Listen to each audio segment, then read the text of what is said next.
Okay, we are rolling, and I am seeing that attendee numbers start to tick up. So welcome everyone to today's Pursuant webinar. Today is the final installment in our major giving series.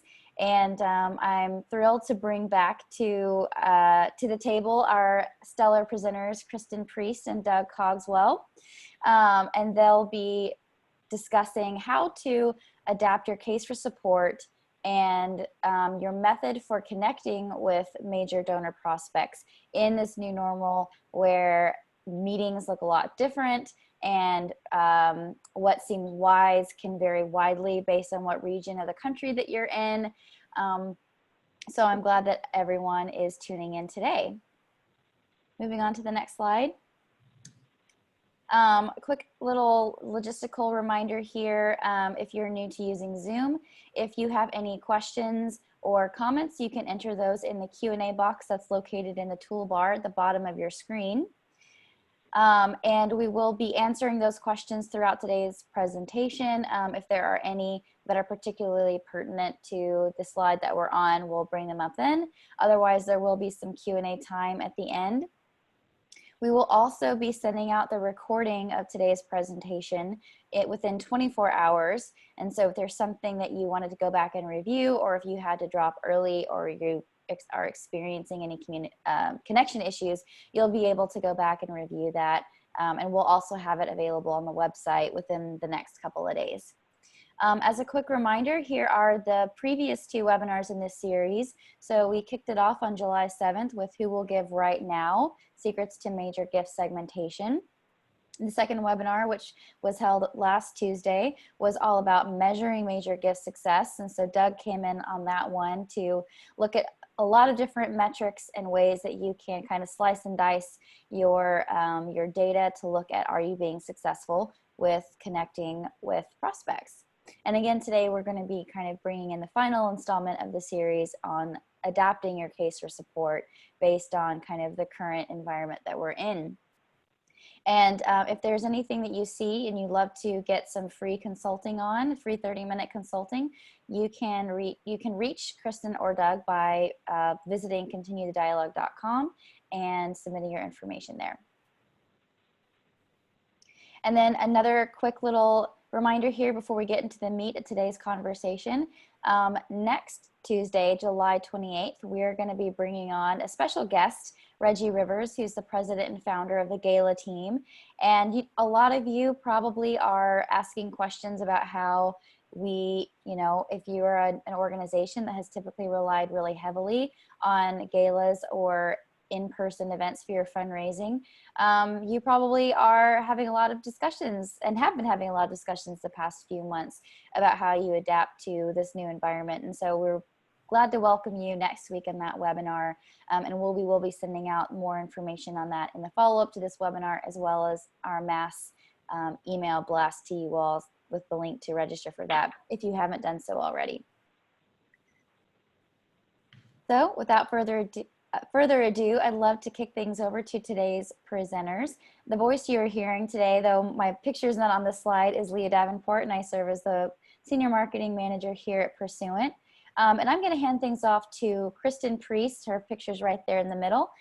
She is one of our resident CFRE certified fundraising experts in the area of major gifts, and she's got some great content that she's going to be sharing with you today. And we also have with us Doug Cogswell, who is president of Advisor, which is a company that Pursuant brought into the fold last year. And he is our resident data guru when it comes to all things major gifts. And so I know you'll enjoy hearing from him. Kristen, why don't you take it away? Thanks, Leah. As Leah mentioned, my work is primarily in major gifts and capital campaigns, major fundraising initiatives. I was a former major gift officer, spent the majority of my career working in both the big shops with multiple teams of major gift officers, as well as one of those small shops where I was the single gift officer. And over that journey became fascinated with the question of what makes high-performing major gifts programs high-performing. In fact, had such curiosity around it that I went to the Lilly School of Philanthropy, got a master's degree, with an emphasis in looking at that question. And am so thrilled to get to partner with Doug. He likes to say we are the art and science of Major Gifts fundraising, and being able to leverage so much of the data insights that he brings. So Doug, I'll let you introduce yourselves as well, and then we'll dive in. Hey everybody, yeah, I'm Doug. I founded a company, Advisor Solutions, about 15, 20 years ago. It's a spin-off from Bell Labs.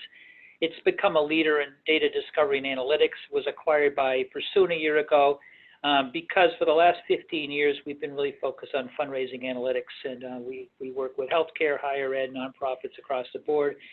And we're a core part of the Pursuant Giving DNA platform, and I'm an EVP of strategy across the company. So that's the story, data, and then we're the science, and Kristen's got the art side of it, and we make a good team.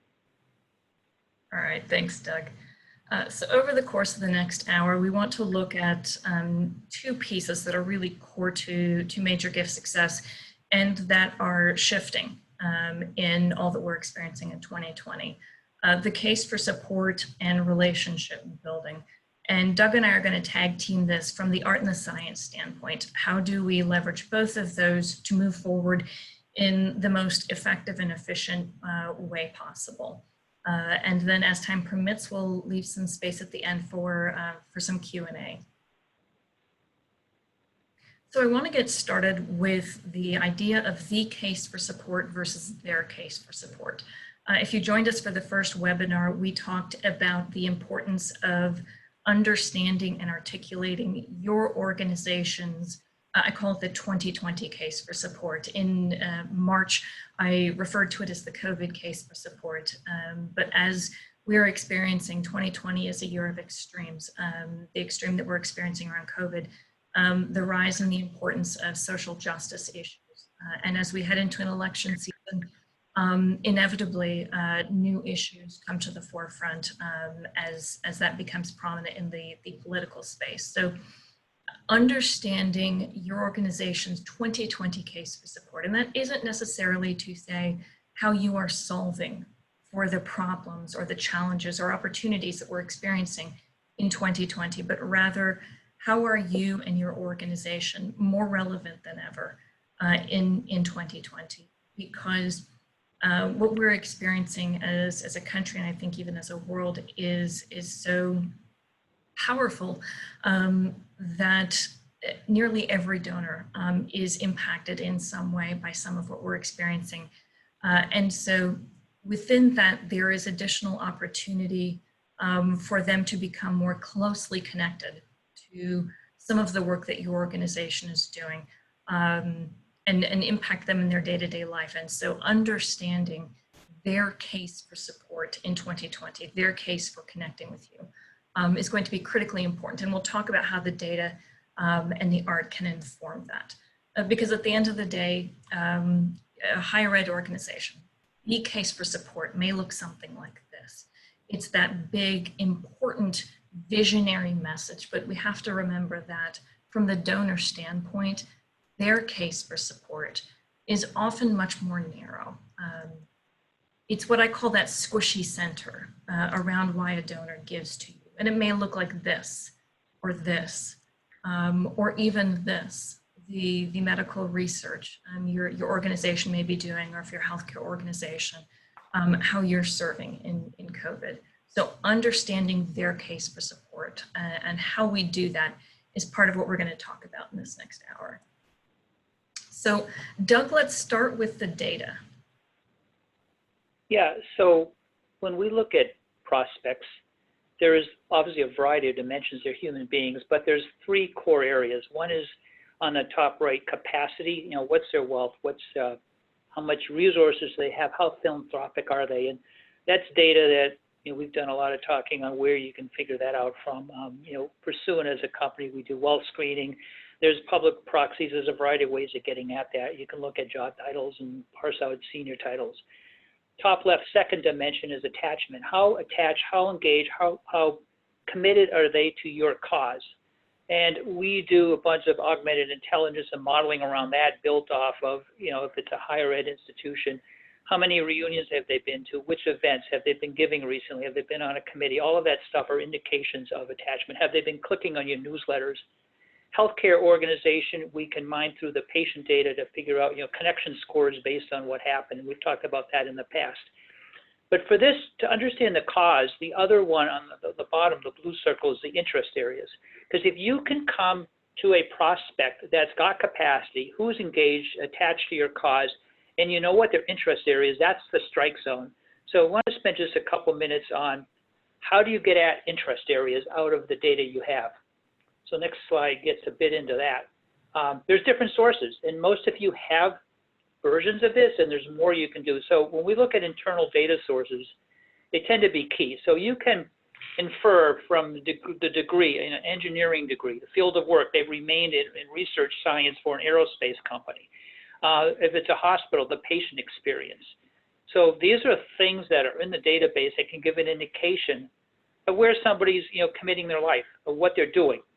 Types of events attended. So if you put on events, if you're a higher ed institution for social justice, and that's what people come to at their reunion, that's an indicator that they're aligned towards social justice. Or if you put on, if they come to the sports event. So all of this stuff, reunion events put on cities, what people come to is an opt-in expression of their interest.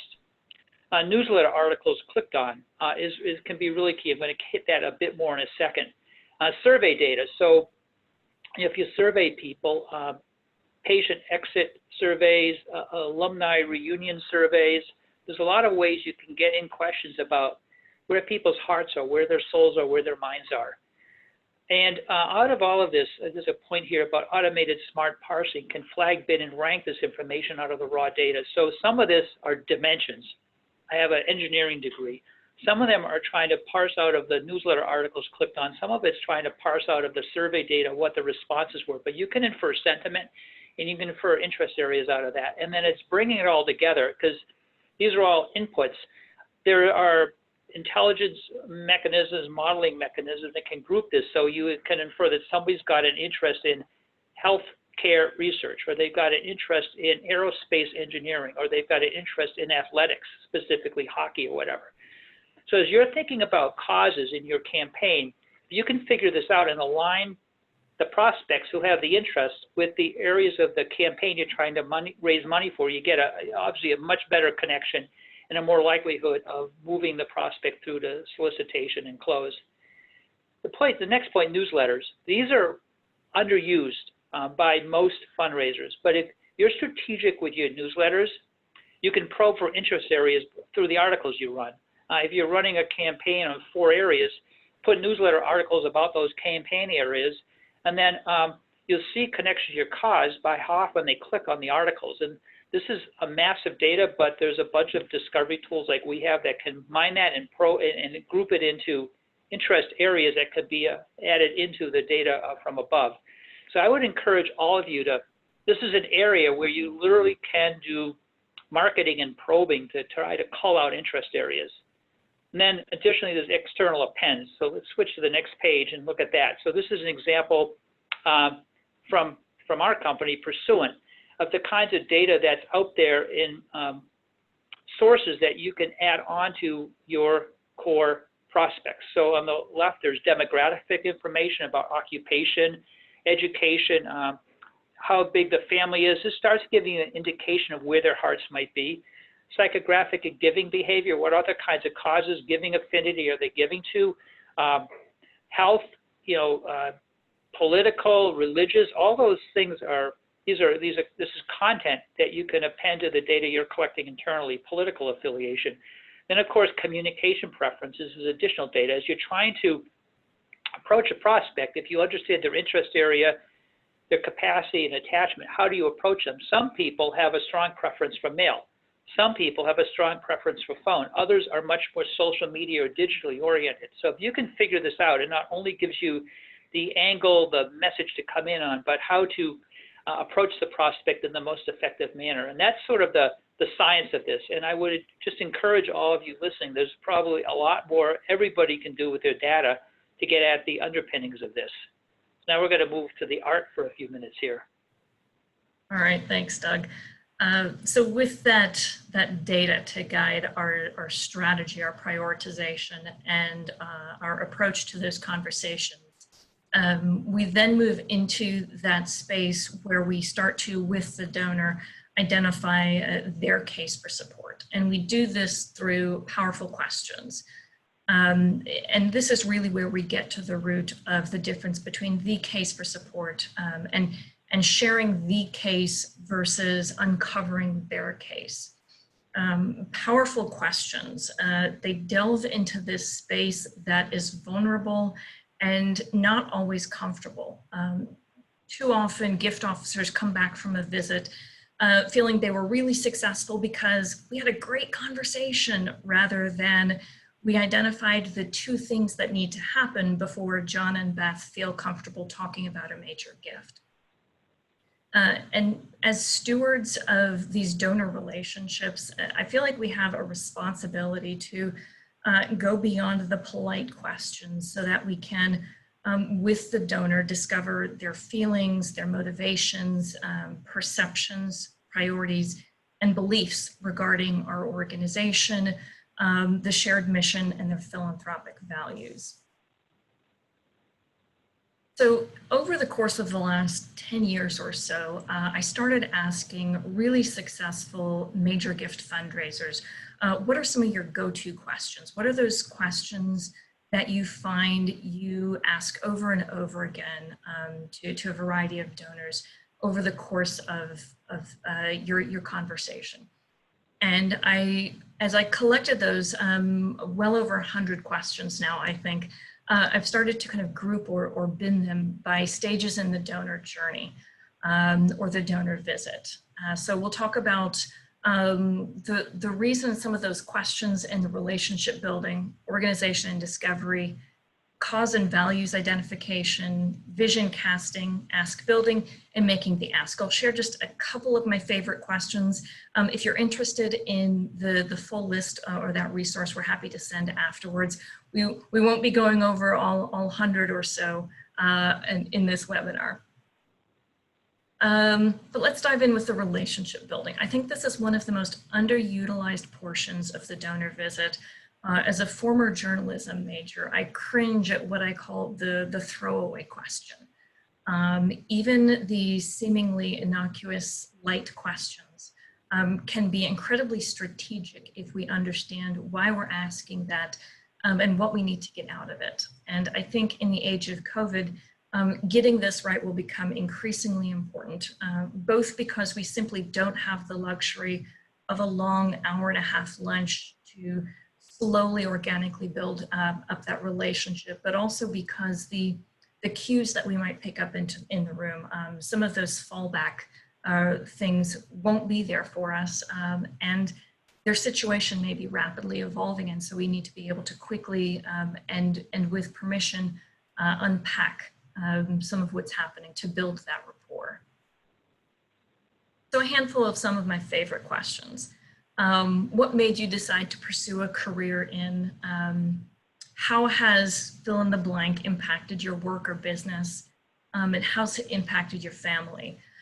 These are some questions that a year ago might have seemed a little bit more light. Today, that might almost be a more sensitive question than how we want to start out of the gate. If that relationship is newer, if you may know that donor, then of course there's some comfort in stepping into that space to deepen that relationship. A question that I might, again, a year ago have thought of as one of my throwaway questions, but in what we're experiencing right now, I think is an important one, is to simply say, how are you and your family doing right now? And to pause and allow the donor to give you some early cues about where they're at, where their headspace is at, and how to progress with that conversation. Organizational discovery. Does historical data translate to future interest? And without this, we end up strengthening the wrong giving muscle. There's a great or really terrible, depending on how you look at it, story I share of a gift officer that went to visit a donor and had done some cursory research. They'd done the Google search, I like to call it, They found he had advanced degrees in information security. He was an executive working in IT at a Fortune 500 company, and he had given to previous appeals for technology upgrades. So on the surface, this looks like a great candidate for a major gift to the computer lab. But what the gift officer failed to do was ask questions that validated the cursory search. He failed to listen because, as the gift officer talked about the importance of state-of-the-art technology, the donor talked about playing on the basketball team. And as the gift officer spoke eloquently about the importance of building out virtual learning, the donor talked about playing for the basketball team. And it was almost like two parallel conversations were happening. And because the gift officer worked out the wrong donor muscle, he got a cerebral gift, one that made sense, where the donor could agree with the importance of it, versus one from the heart for the athletic department, say, that is also in need of some funding. So that organizational discovery, some of my favorite questions, again, are quite simple. What role do we play in your life? Tell me your fill-in-the-blank story. How well do you know, and how did that come about? Or how did you first come to know about? And one of the simplest but best questions is, what do you remember most about? Now, I do have to add the caveat that in healthcare, we sometimes need to soften these questions a bit more to create more space to invite the donor to share their story voluntarily versus being asked about it, of course. But higher ed, ministry, community service organizations, these are all great introductions into that conversation. Cause and values. There is a phrase I learned, well, we all studied it in college under Pavlov's hierarchy, but I relearned it from a study the Gates Foundation did around major donors and their journey to becoming self-actualized philanthropists, they called it, which is where we move past their desire to connect, and they give to organizations they know. Instead, they find causes or issues they're passionate about, and then seek out organizations to be that conduit to affect change. So we move from their connection to us to identify their greatest passion. And some great cause and values questions. What about this situation or cause or issue do you care so much about? Again, in light of what we're experiencing in 2020, I think these are powerful questions to help you understand whether you're a healthcare organization, a university, or a food pantry. Where is their heart? Where is that squishy center around a particular cause or issue that has them fiercely passionate? And then where do you align with that? As you think about what do you see or what comes to mind? And this last question I love, what do you think prevents fill in the blank from being done? Because there's an organic discussion that leads to a conversation about finance or about budget prioritization that leads to a conversation about the power of philanthropists, the power of donors to bring about that desired change. And then vision casting, it's when we take the connection that they feel to us as an organization and the passion that they feel around those causes or issues that are most important to them, and we bring them together. And we create the donor as central to the solution or opportunity. And when we do that, that's when we move from that thank you gift or that cerebral gift that the donor made to the IT program to becoming a charity of choice, where what I am passionate about, where my heart is something that you understand, and we've made an opportunity to deepen my impact in that space. And some of those vision casting questions. As you think about the goal that the donor articulated, how do you see this aligning with the values that they expressed? Where they may feel slightly disconnected, invite the donor to bring those two together. What have you heard about our vision for the future, and what are your impressions? This is especially important if as an organization you're seeking to speak into a space or an issue where you haven't perhaps historically served, or you're seeking to serve differently in 2020 and beyond in light of what we're experiencing. And this last one is one of my favorites. In your view, what's the greatest impact we, this organization, can have in the community or country or world? Inviting them to create that solution, to identify for you where they feel you are most powerful and impactful. Hey, Kristen. Yeah. So we had a quick question come in. I think it was on the slide, 2 slides back. The question, what do you think prevents blank from being done? And Destiny would like to know, is that about, I think, the donor personally, or more an organizational question? It can be an organizational question or a cause issue question. I do kind of add a little asterisk to that, in 2020, because we are at a fairly divisive moment in our country, I always add some caution or care that this can be a place where donors may express frustration. The answer may be government. The answer may be pick your end of the political spectrum. So it does create a space where there can be frustration vented. However, I think sometimes there is value in that. I feel this way with all of these questions that may feel slightly challenging to unpack, because whether the donor articulates it or not, these files that they have around building a solution are in the room. They're in the back of the donor's mind. It's weighing to the conversation and a consideration around a gift. And so I think there's incredible importance in bringing it into the room, putting it on the table, and either being able to understand as a gift officer, this just isn't the right time for the donor to explore this solution, or allowing them to express that frustration and say, how do we together work through this?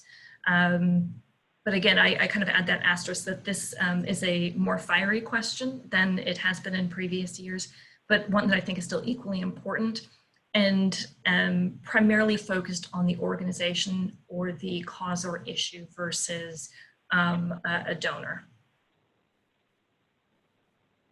Great question. Ask Building, I actually created this because as a gift officer, it's where I struggled.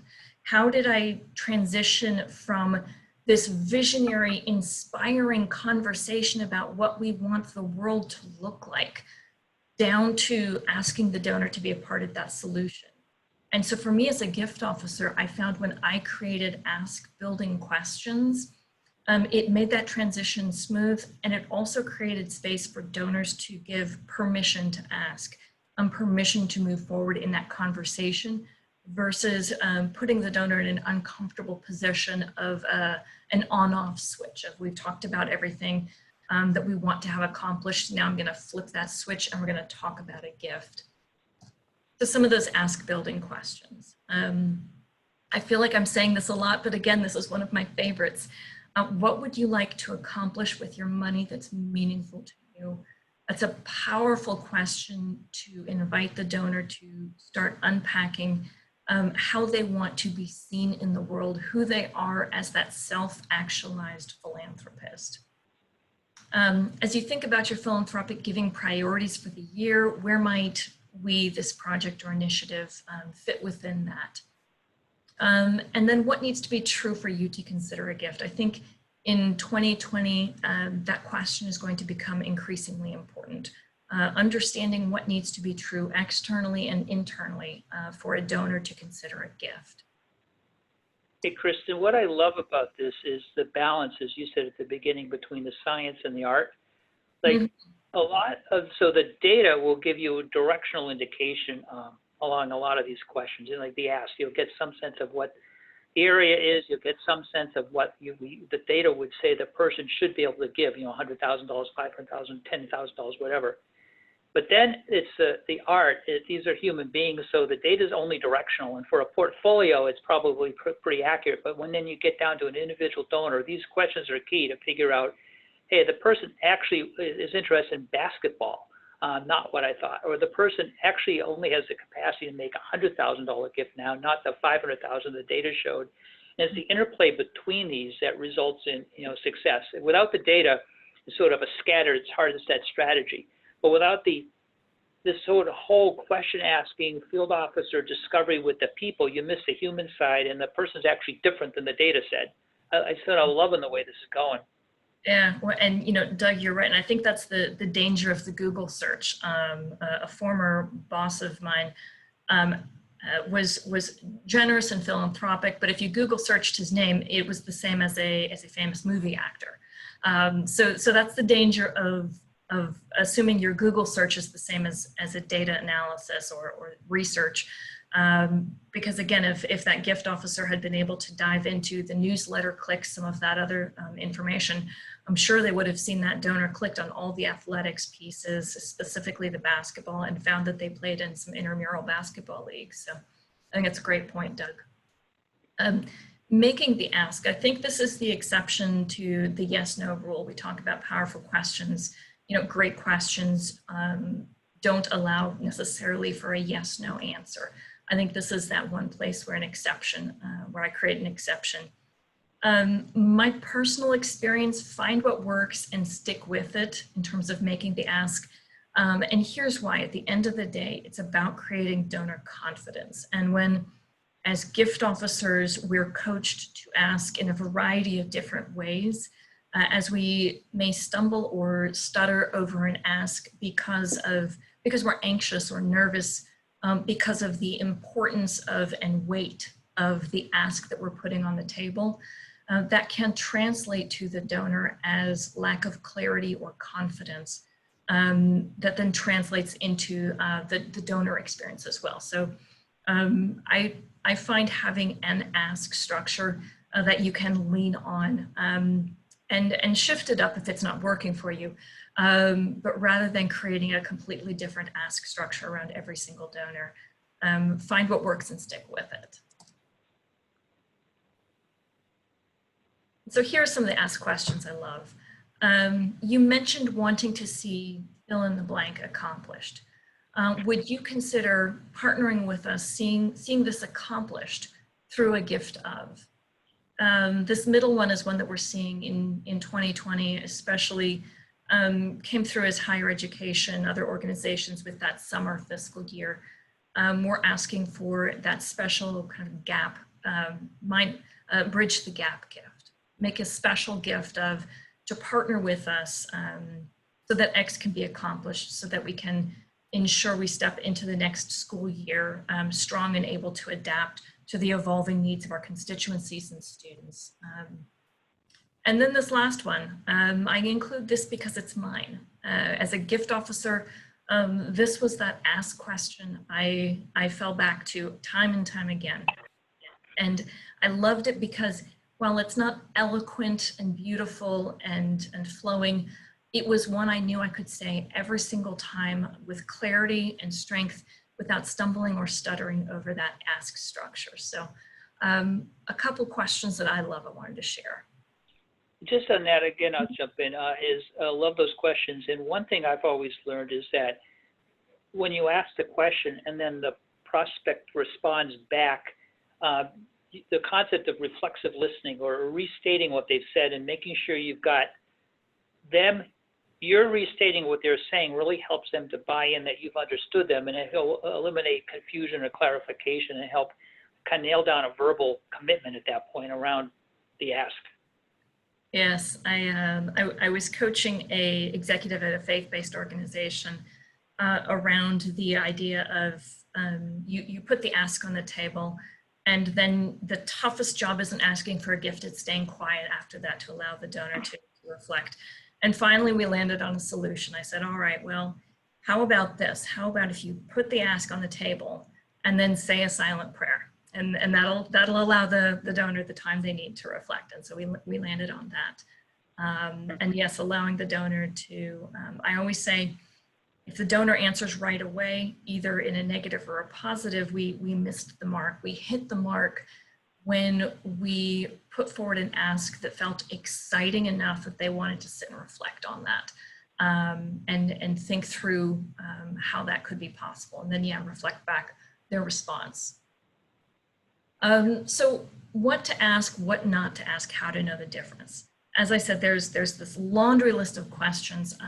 My greatest advice is always to, within that list of questions, find the questions first that feel authentic to you as a gift officer, as a leader, as someone who has to lead into that conversation. Because I would say donors can spot inauthenticity a mile away. So it doesn't matter how great or strategic a question might be. If it just doesn't sit right on you, throw it out, try rewriting, find something that works. But as you think about what you need to ask, I think there's two very different pieces that you need to think about. What do you need to know, and what do you need the donor to remember? Chip and Dan Heath did some research around memory and what people remember and how to make a message sticky. One of the things that they discovered was about 72 hours after a conversation, we remember almost everything that we said, but we remember very little of what was said to us. So 72 hours after our conversation with the donor, what do we need the donor to remember? That should shape the questions. What questions should we ask that invite the donor to articulate their case for support, to build the reason and the importance of what we're doing? So how do we identify those questions that invite them to unpack, sometimes for the first time, to really verbalize what is most important to them and what they want to accomplish with their giving? There's a handful of things that we need to know. And those questions I find are often much easier to identify. Going into a visit, I often will have my 10 to 15 questions I know I want to ask. And then as a conversation evolves, just organically, some additional questions come from that. But especially in the what you need the donor to remember, I think that strong major gift officer prospect research partnership is key to answering the two whats, what you need to know and what the donor needs to remember. What can research provide us that we just need to verify? And then how do we frame questions with the opportunity to have the donor share with us their case for support? And finally, the most powerful questions in a gift officer's toolkit is that follow-up question. The simple, can you tell me more about that? Could you share an example? Those questions are incredibly important, as often that first response is the summary response. We assume just in day-to-day conversations, people ask a lot of polite questions, and I'll give you the quick answer. I don't want to bore you with the details. And the details are where we get the really powerful information. So with that, we want to transition to talk about relationship building and how we do that in a socially distant world. But I want to take a step back and talk a little bit about relationship fundraising and the role of the major gift officer in that. Too often, I think we confuse or we assume that relationship fundraising as a major gift officer should be or needs to be about friendship building. And I think we do ourselves a disservice when we take that approach. It can start to feel like we have one of two options. We either have to be friends, or we're in this Shark Tank world where we have to pitch an idea or a project to a panel of wealthy investors. And it can place us on opposite sides of that table when we only see ourselves as having one of those two options. That if it's not a friendship, it must be this Shark Tank world. And I think we need to remember that the donor fundraiser relationship is an extraordinary relationship, and one that we should be proud of and to lean into. And in fact, we often do ourselves a disservice when we don't focus on the donor fundraiser relationship as a goal, with a friendship that often is an offshoot of that. But a strategic relationship that supports the donor in their philanthropic objectives. And remember, occasionally donors want a close relationship with the gift officer, but just as often our role as gift officers is to be a conduit or connector to the provost, chief of cardio, or even to a peer philanthropist. And I'm going to turn it over to Doug to talk about how data can help us start to understand those relationships. Yeah, so this is some work we've done with a number of clients. We actually talked about this. We had a client workshop back in June, and we're going to be putting some of that content out in the next few weeks from Dartmouth and TCU and how they've used this.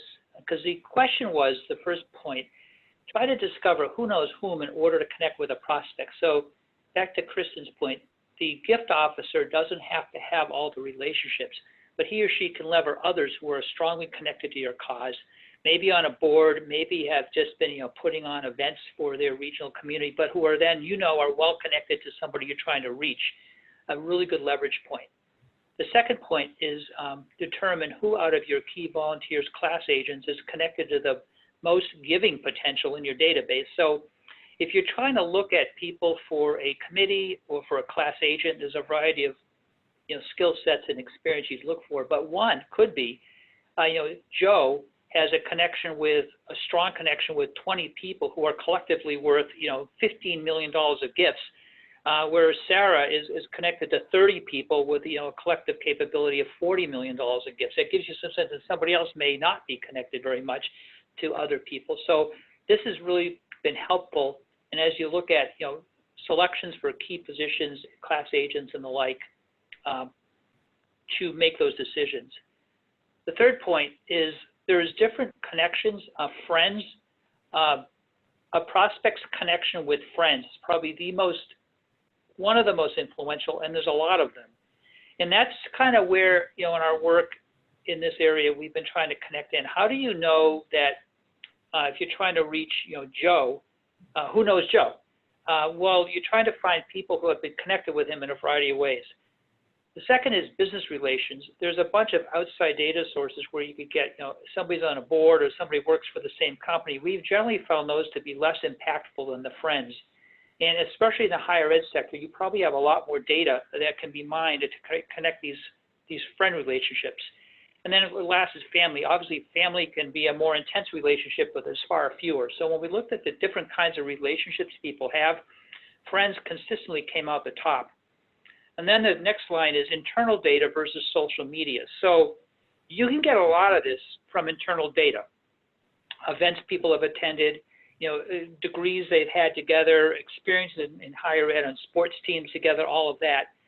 You also can do research. If you're looking at people in the Chicago area, there's a set of country clubs they may belong to if they're high capacity, and if they're in the same country, those kinds of things you can research. And then there's social media, and we as a company are doing more looking at how to scrape social media. But in general, when we've looked at this, it's the internal data that trumps the other two, and the webinar we'll be putting out in a few weeks it kind of gets pretty clearly into that. So the next slide, we're going to look at actually how you would use this.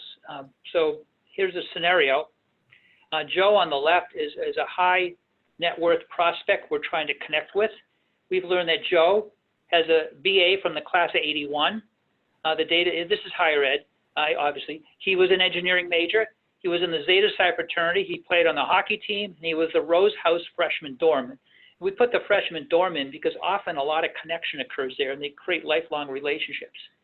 We additionally, from research, know he has an MBA from Harvard, class of 86. He now lives in Chicago. He attended the President's Dinner in 2019, and he's attended recent reunions, most specifically 96, 01, and 16. And he's a member of the XYZ Country Club. So knowing that about Joe, you can mine the data and find in the middle there's connection scores of 10 plus based on weighted combination of these attributes. So there's technologies which we provide as a company that will take all of those attributes from Joe dynamically link them to everybody else in the database and create a weighted score based on connection points. And over on the right, in this case, this example, what you find is Mary, she's on your board of directors, so she's a key player. She's actually leading the engineering campaign. In her connection with Joe, she was also a class of 81 from your institution. She was also an engineering major. She went to Harvard in 86, got an MBA. She now lives in Chicago, and she also attended the 16 reunion. So if I'm trying to reach Joe, and I went through this relationship mapping exercise, which could be dynamic on the fly, easy to do, and I find Mary, I'm going to go to Mary as a field officer and say, Mary, it looks like Joe, who we already know has high capacity. We know he's engaged because we've done that work off the data. We know what his interest area is. He's done a bunch of stuff in technology. You would be a great conduit to reach out and try to approach Joe and get him into a discussion about this huge campaign ask for the engineering school. So that's the concept here, and we have found this can work really well. So for example, one of the schools I mentioned a few weeks ago had one of their board members, a few minutes ago, had one of their board members as a box at the football stadium last year when football was being played, had room for 4 people in it.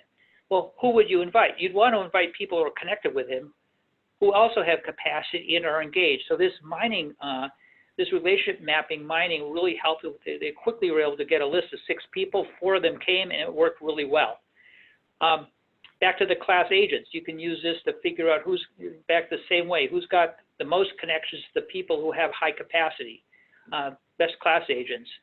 So that's the goal here. And then, yeah, this gets into the science, art of the virtual visit is coming next. So you've now got ways to leverage other people. The field officers can leverage, in this case, Mary, to access the prospects. And then the next question is like visits versus virtual in this day and age. Let's next slide here.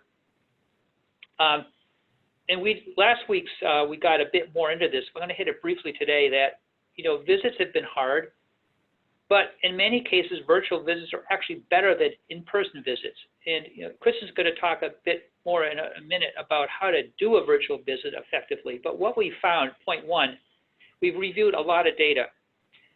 Phone, email, and online meetings are often more effective in later stages of cultivation than a visit. So the sector has been all about measuring visits, but quite honestly, when you get to mature cultivation, solicitation, and close, a visit can actually hurt. So qualification, phone, email, online works fine to get things started. Early cultivation and in-person visits, that's the most important step we find because you need to sell the concept. And a lot of those questions that we've been talking about here come out in the early cultivation into the mature cultivation. And the in-person contact is key to getting that depth of communication. But as the cultivation progresses, and especially when you're getting into solicitation and close, a lot of the things that have to happen actually could be done fine over the phone or with an online meeting.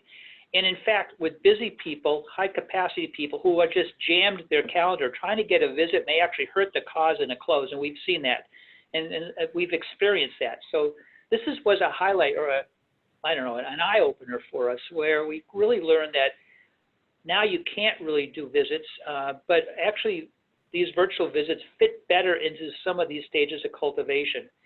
And the second point, some people don't want in-person visits, and that's not the only way to have a meaningful interaction. So back to the visit was bumped into Bob at homecoming. Did that actually progress anything? Maybe the phone call was spent 90 minutes on the phone with Sue and got her verbal on a $100,000 gift at the engineering school. That's clearly meaningful. It's a great example of how a phone call progressed the cause far more than the visit. I guarantee you, if you bumped into Bob at homecoming, where Bob's there with all of his friends, probably the relationship with the field officer is not the paramount relationship Bob's trying to have. And this is, we saw a bit earlier that data can also help inform the desired communication channel. So when you're looking at virtual visits, people have preferences, and the data that we can help provide from outside sources can help you understand, is this person more of a phone person? Some people are. I'm not. Some people are more of an email person. That's me.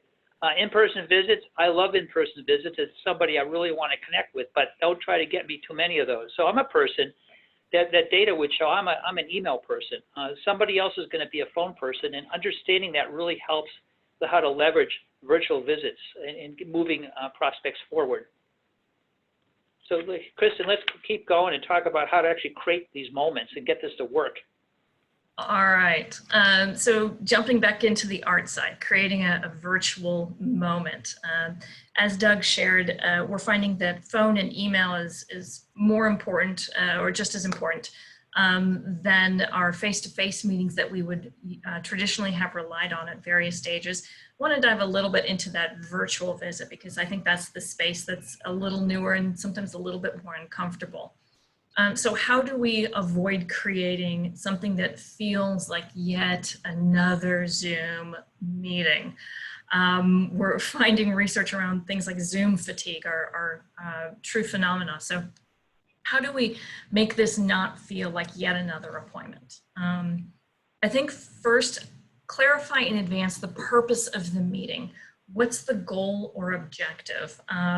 Included in this also, what's our hard stop? These are some things that might seem basic and silly, but when you think about a gift officer fallback of, hey, let's get together for lunch, would love to stop by and visit you in your home, we aren't necessarily thinking in those same hard timestamps.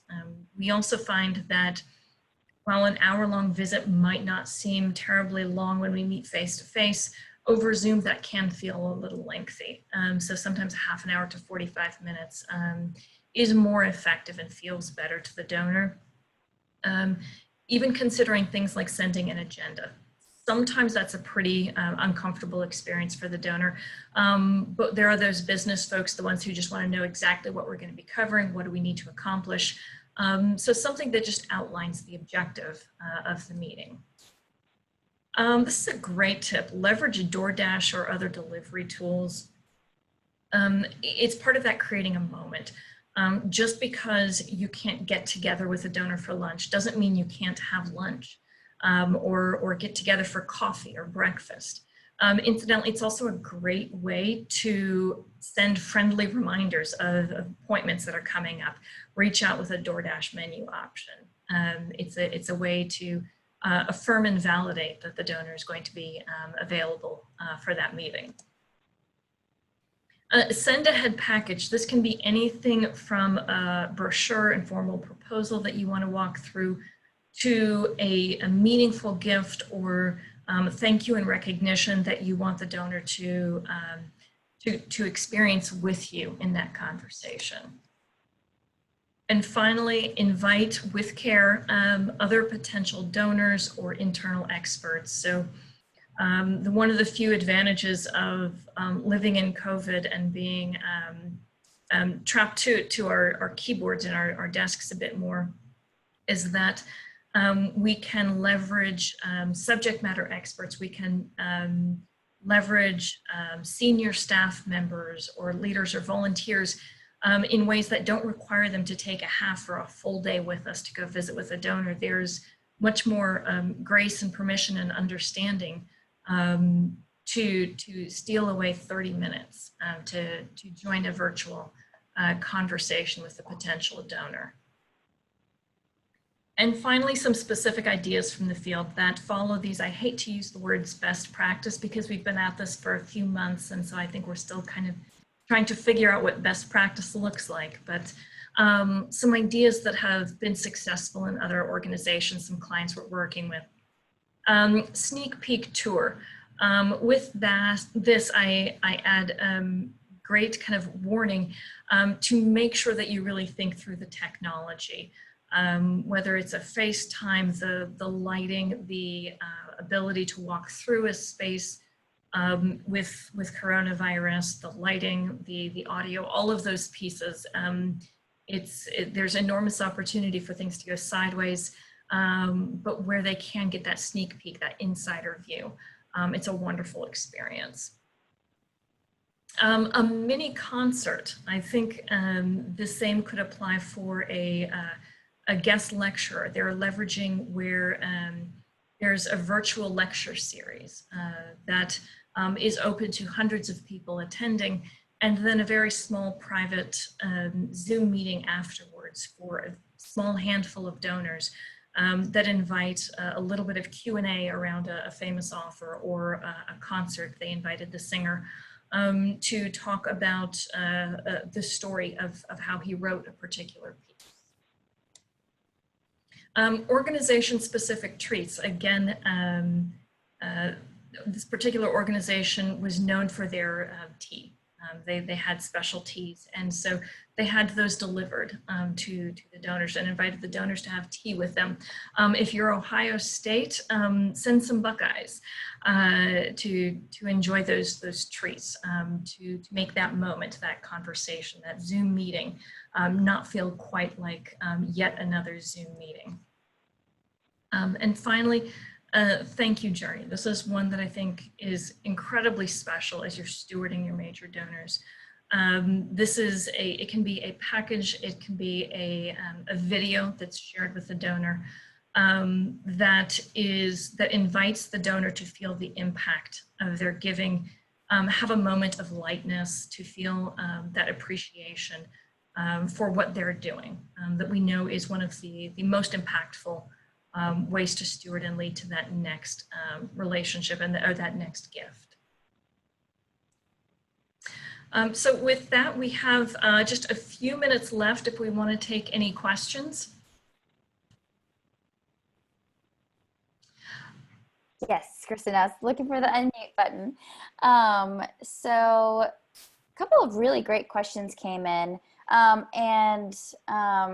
One that I thought was kind of interesting, and Doug, you might be able to help out with this one, but Susanna wanted to know that, or had an interesting point that while friends can be really great connections, I think it was the slide where you had the example of Joe and Mary, the downside of using that method can be that it tends to reinforce a more homogenous group of donors, board members, and volunteers. And so what are some ways to look for great potential donors to the organization while also wanting to promote more diversity in that pool? Interesting question. I mean, obviously in that scenario, we're trying to find how to reach a person, and you're right. I mean, their friends are going to be their community, whatever it is. So yeah, my initial off the top of my head is if the goal is to reach donors, you want to leverage the friends, and if they're in the same cohort group, I'm not sure we as fundraisers can do much about that. That seems to me to be a higher level issue of like just our culture and the institutions themselves. Is the school fostering more cross-cultural connections so that people graduating actually have diverse relationships from what happened at the experience. I have to think about like how we as fundraisers could do that, but if the goal is to connect with the person and the group is homogeneous, it seems to me that's the way it is. Kristen, help me out here before I get myself in trouble. Yeah, I think, and I'm glad that question was asked, and I'm glad organizations, nonprofit and for-profit, I'm just glad there is a intentionality around expanding our reach and our connections beyond who we have traditionally thought of as what a major donor looks like. For the first 50, 60 years and perhaps more of fundraising, it was older white men was what a donor was. We're beginning to understand the power of women in philanthropy. And I think more recently, there's extraordinary research about minority giving and an understanding of how exceptionally generous they are. It's just not in the way that perhaps traditional Caucasian philanthropy happened. And so we didn't always understand that from a research standpoint. To the specific question, I think what we can do, especially when we find that we want to reach beyond a homogeneous group, is to find connections. They may not be as tight a connection. It may not be a friend point, but to the example Doug shared, I might look for two people that went to the School of Engineering with some other connection points. It might not be as deep a connection point, but if it allows me to expand strategically and reach out to new populations, then I think as long as there is that hook, we look for that connection to build that relationship. I think that's an important step, especially as we think about cultivating next generation major donors. You're right. There is a lot of major donor clustering that happens within our current universe, and so I think there is going to have to be intention and strategy that won't be a this year solution, but to expand what our major donor pool looks like, who we think of as a major donor. And I think a part of that even works back to who we think about as a major gift officer. Incredible intentionality in staffing up a major gifts program with expertise, gender, race, diversity to allow for just a population that challenges and asks those questions. Thank you, Kristen. That was a beautiful answer. And I'm sure probably one that was a little fraught sometimes to bring that into the conversation. So we're right at time. I wanted to get one more question answered before we wrapped. But before I ask it, I do want to remind everyone that is still on the call that we will be sending out the recording, and we're going to be making, we've had a lot of questions come in about Kristen's powerful questions, and we do have a plan to develop that into a resource for you. So I can't promise that it will be in the immediate follow-up to this webinar series, but I can promise that we'll be getting something out around it because it is such a powerful resource. And so one final question for you, Kristen, and hopefully we can get to it in about 30 seconds, but what are your thoughts on using a scale of gifts and ask what leadership gift level could you, the donor, see yourself helping with at this time? So they're kind of asking like around, typically in a direct mail piece, we might have something called a gift array where you sort of generate like these are the likely gift amounts that this donor is likely to give. But that looks a little bit different at the major giving level. And so I'd be curious, I think, to get your thoughts on that. Yeah, I think the gift range chart, or even whether that translates to a gift range chart or a naming opportunities chart, I think that can be an incredibly useful tool just to facilitate the conversation. And there's even science around when we would meet face to face, using your fingers to kind of point at a level without doing a hard point, but to kind of guide the eye to where you think they should come in. I think that's a valuable tool, but my caution is there's an extraordinary amount of attention that needs to go into what that gift range chart looks like. When we have too many options, when we create too many tiers, a donor will just naturally seek the mid to upper level. And so making sure that the structure of that facilitates bringing them in at a gift that you feel is appropriate for that donor. But I think that's a great tool, especially organizations that are in a campaign or seeking to fund a specific initiative. I think that's a great handle or tool to leverage. Yeah, thank you. Well, that is all the time that we have for today. Thank you for everyone who stayed over a few minutes to hear some of the answers to these questions. And if we weren't able to get to your questions today, we'll be reviewing them. And so we will be following up with you via email.